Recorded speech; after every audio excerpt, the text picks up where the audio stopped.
We move now from framework to evidence. This is where the argument is tested. Methodological frame. The four cases presented here are drawn from primary sources, institutional publications, peer-reviewed research, and documented public reporting. For each case, I will distinguish three levels of claim: what is directly verified from primary evidence, what is reasonably inferred from that evidence, what remains unknown or untested. This is not a limitation. It is an application of the accountability principle, ensuring that claims about AI information remain transparent, bounded, and verifiable. Framework link. Each case is selected because it illuminates a specific dimension of the faithful intelligence framework. The goal is not to accumulate examples, but to test whether the framework explains real-world phenomena. Case overview. The four cases are the Father Justin Chatbot Incident Catholic Answers 2024, the Acadia Divinity College AI-Generated Syllabus Experiment 2024, a peer-reviewed study on doctrinal flattening 2025, the EU AI Act classification of educational assessment AI as high risk. Each case engages a different pillar: dignity, stewardship, discernment, and accountability. Close the slide. Taken together, these cases move the argument from theoretical concern to documented pattern.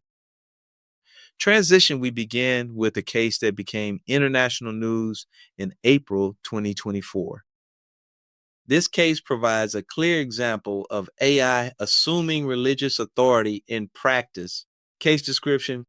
In April 2024, Catholic Answers launched an AI chatbot named Father Justin, presented as a pastoral resource for answering questions about the Catholic faith.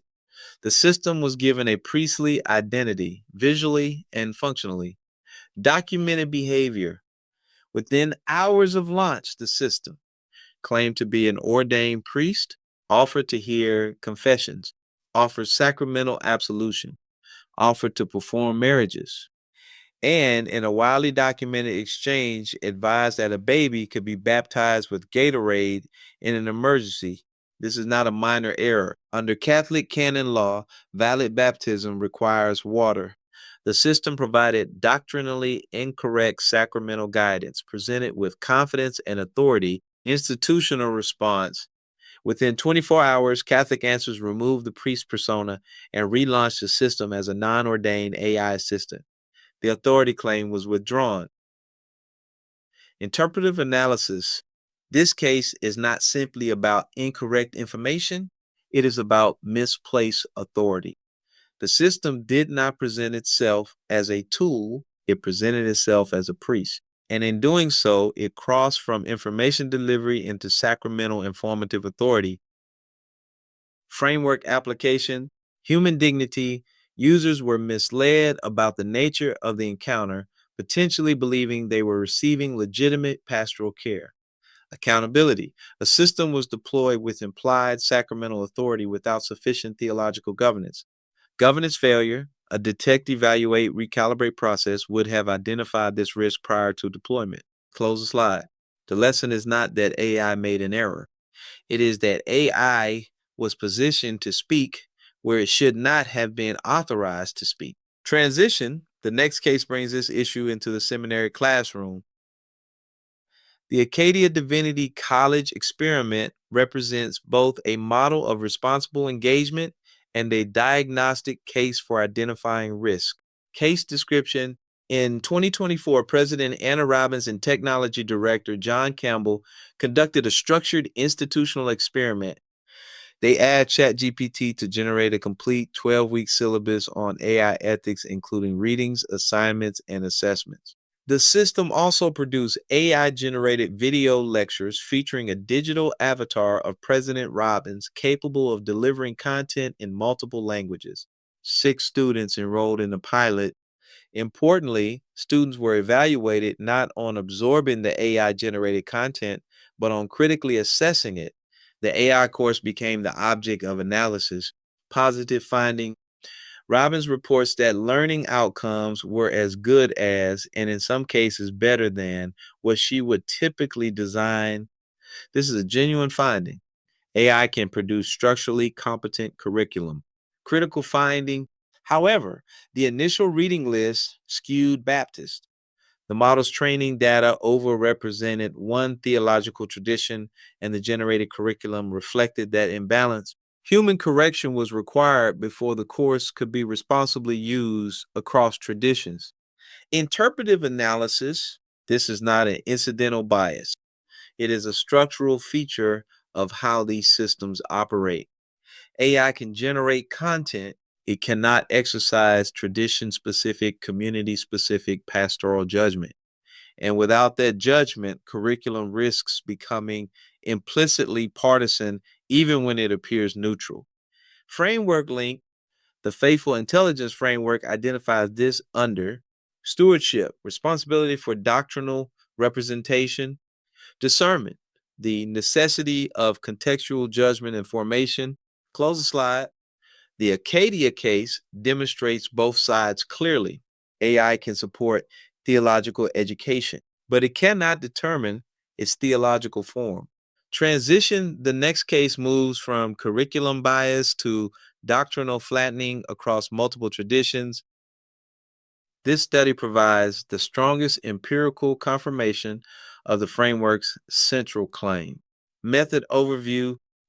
Researchers constructed a corpus of 576 atomic doctrinal claims, specific testable propositions drawn from 11 Christian traditions, including Roman Catholic, Protestant, and Quaker sources.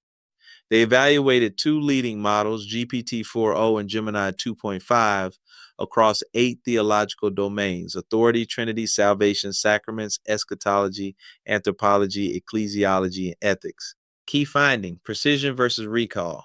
The results show a critical pattern: high precision. When models reproduce doctrine, they are usually accurate. Low recall.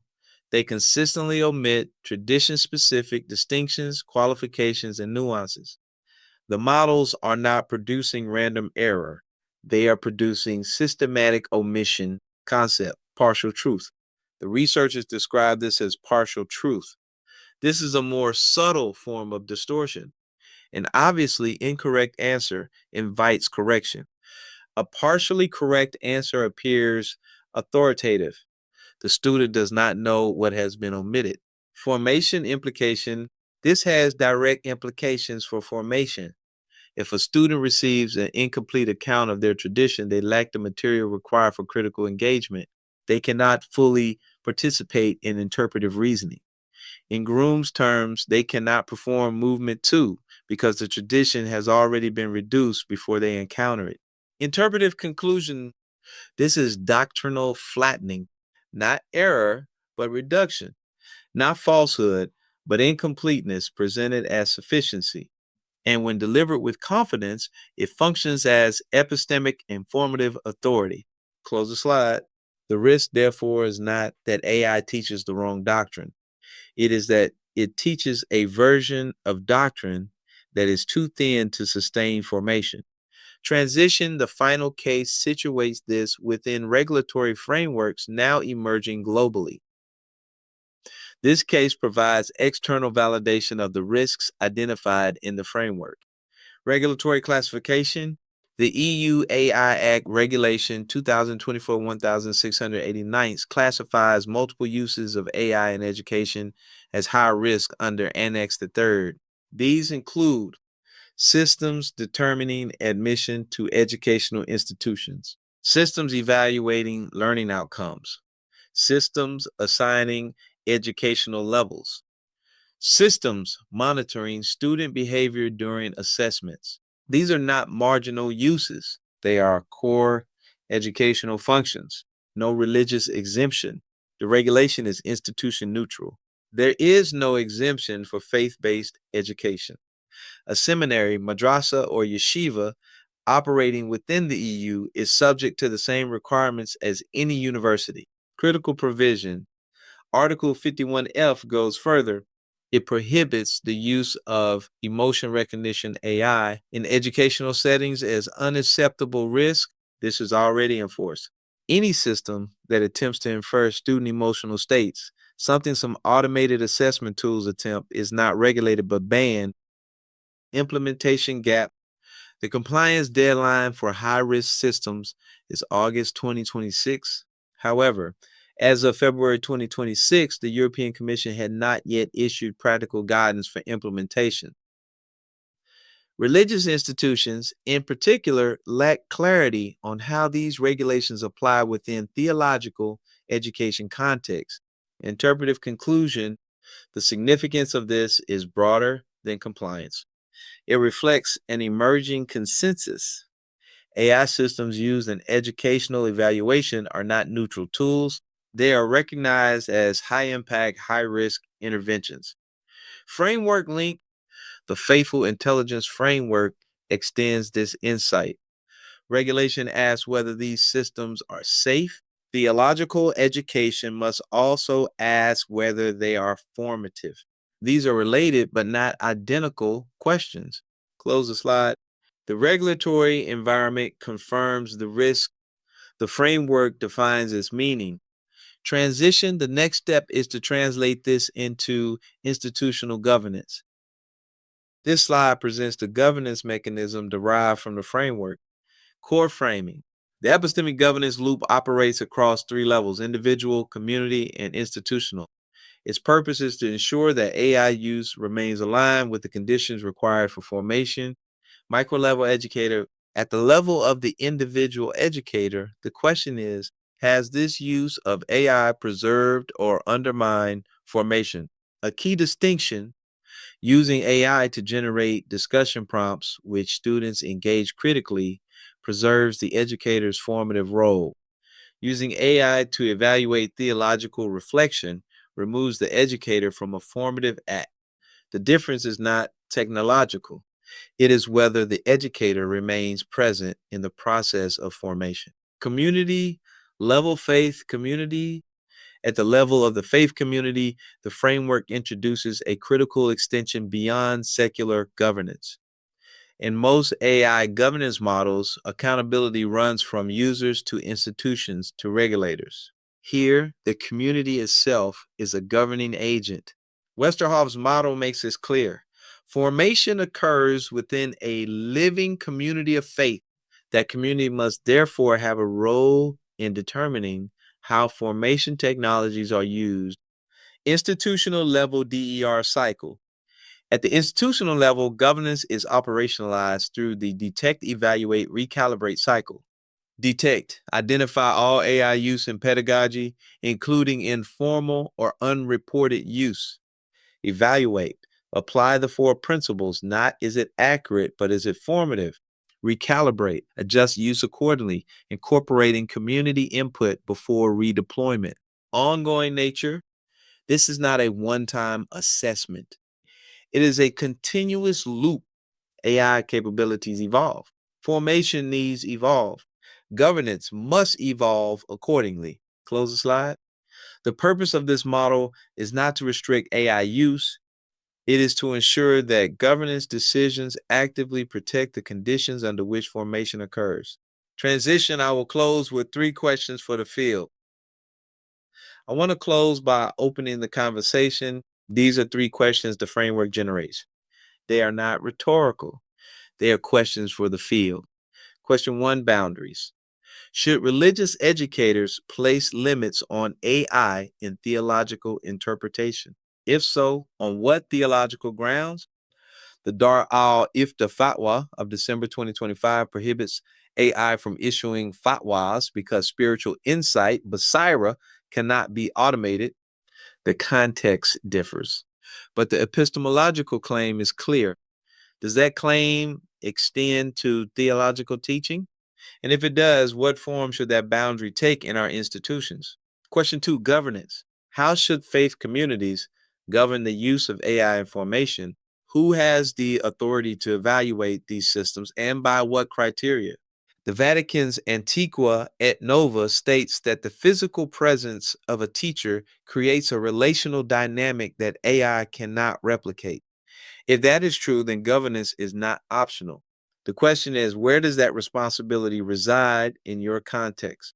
Question three: compatibility. And finally, is algorithmic authority compatible with theological authority? Or is the tension between them structural? There are clearly permissible uses of AI, translation, administration, and search. But can we clearly distinguish those from uses that shape formation? The four pillar framework is one attempt to draw that line. The question is whether it is sufficient. Close the session. I would value your critique, your context, and your experience as we think through these questions together. I want to close with the claim I most want you to carry forward. Read slowly with pause between each line. Artificial intelligence will inevitably enter religious education. The question is not whether we will use AI. The question is whether our theological traditions will govern AI or whether AI will quietly reshape our theology. Expansion, tighten, and focus. That third proposition is already unfolding. It is present when an automated system evaluates a lament without being read. It is present when curriculum reflects training data rather than community tradition. It is present when a chatbot reduces theodicy to a single synthetic answer. Framework clarification.